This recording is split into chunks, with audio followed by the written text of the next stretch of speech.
ছাত্ৰ সন্থাৰ আহ্বান মৰ্মে অসমৰ প্ৰতিখন জিলাৰ লগতে আমি সদৌ দক্ষিণ হালমাৰা মানকাছৰ জিলা ছাত্ৰ সন্থাই জিলা সদৰ হাঠিঙিমাৰীত আমি কি কৰিছোঁ আমাৰ জুবিন দাৰ মৃত্যু ন্যায় তদন্ত বিচাৰি আমি কি কৰিছোঁ আজি মৌন সমদল ওলাইছোঁ।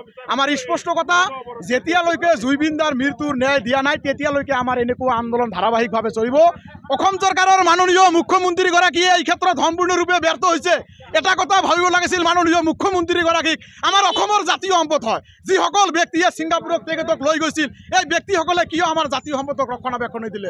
সিদ্ধাৰ্থ শৰ্মা আৰু শ্যামকানু মহন্ত দক্ষিণ হালমাৰা মানকাছৰ জিলাত যোৱা বছৰ জুবিন দা আমাৰ ইয়াত প্ৰগ্ৰামত আহিছিল। তেতিয়া বাগাপাৰাত প্ৰগ্ৰামত ষ্টেচনতে জুবিনৰ যিবোৰ অনুৰাগী আছিল তেখেতৰ লগত হাত মিলোৱাৰ কাৰণে গৈছিল। তেতিয়া সিদ্ধাৰ্থ শৰ্মাই কি কৰিছিল? অনুৰাগীবোৰক তাৰ পৰা আঁতৰাই দিছিল।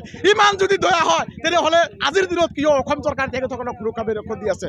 গতিকে সিদ্ধাৰ্থ শৰ্মা আৰু শ্যামকানু মহন্ত বেপাৰী এই অযোগ্য ব্যক্তি য'তে নাথাকক কিয় অতি সোনকালে অসম চৰকাৰে গ্ৰেপ্তাৰ কৰিব লাগে। আমাৰ স্পষ্ট দাবী জনাইছোঁ অসম চৰকাৰক। আৰু এটা কথা কি, আজি মৃত্যুৰ 8 দিন উকলি গ'ল, কিন্তু অসম চৰকাৰে যি হাৰত মাননীয় মুখ্যমন্ত্ৰীগৰাকীয়ে ব্যৱস্থা গ্ৰহণ কৰিব লাগিছিল সেইদৰে কিন্তু ব্যৱস্থা গ্ৰহণ নকৰাৰ বাবে আজি তেখেতসকলে মুকলি আকাশৰ তলত ঘূৰি ফুৰিছে। গতিকে আপোনালোকৰ সংবাদ মাধ্যমৰ যোগেদি মাননীয় মুখ্যমন্ত্ৰীগৰাকীক আমি ক'ব বিচাৰিছোঁ, আপুনি ভেকু ভাওনাবোৰ বন্ধ কৰক। অতি সোনকালে যি বেপাৰী শ্যামকানু মহন্ত আৰু সিদ্ধাৰ্থ শৰ্মা এই তেখেতসকলক অতি সোনকালে আইনৰ আওতালৈ আনিব লাগে আৰু উচিত শাস্তি প্ৰদান কৰিব লাগে, কিয়নো আমাৰ হীৰাৰ টুকুৰা হয় আমাৰ জুবিন দা। গতিকে আজি অসমৰ ৰাইজে ভাঙি পৰিছে, আৱেগিক হৈ পৰিছে। আজি শিল্পীগৰাকী নথকাৰ কাৰণে অসমৰ জাতীয় জীৱনৰ প্ৰতি এটা ভাবুকি আহিছে। আমাৰ নতুন প্ৰজন্মসকলে জুবিন দাৰ কাৰণে যি অনুৰাগী আছিল তেখেতক দেখি কেনে নতুন প্ৰজন্মই শিল্পীত উপনীত হ'ব পাৰিছিল, তেখেতসকলে আজি ভাঙি পৰিছে। গতিকে আমি এইবোৰ ভেকু ভাওনা একো নিবিচাৰোঁ। অতি সোনকালে সিদ্ধাৰ্থ শৰ্মা আৰু শ্যামকানু মহন্ত বেপাৰী য'তে নাথাকে কিয়, যদি পৃথিৱীৰ যিকোনাত নাথাকক কিয়, এতিয়া যিহেতু ডবল ইঞ্জিনৰ চৰকাৰ, আপোনালোকে জানে দিল্লীতো বিজেপি চৰকাৰ, অসমতো বিজেপি চৰকাৰ। গতিকে চৰকাৰৰ এইবোৰ ভেকু ভাওনা আমি দেখিবলৈ নিবিচাৰোঁ।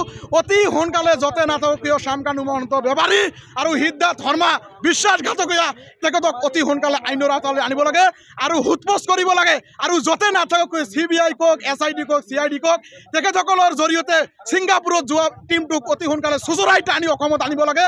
অসমৰ মাটিত আনি কেনে আমাৰ জুবিন দাৰ ন্যায় দিব লাগে। আৰু যদি জুবিন দাৰ আমাৰ ন্যায় নাদে তেনেহ'লে অনাগত দিনত আমি ইয়াতকৈ আৰু ভয়াৱহ আন্দোলন কৰি তুলিবলৈ বাধ্য হ'ম।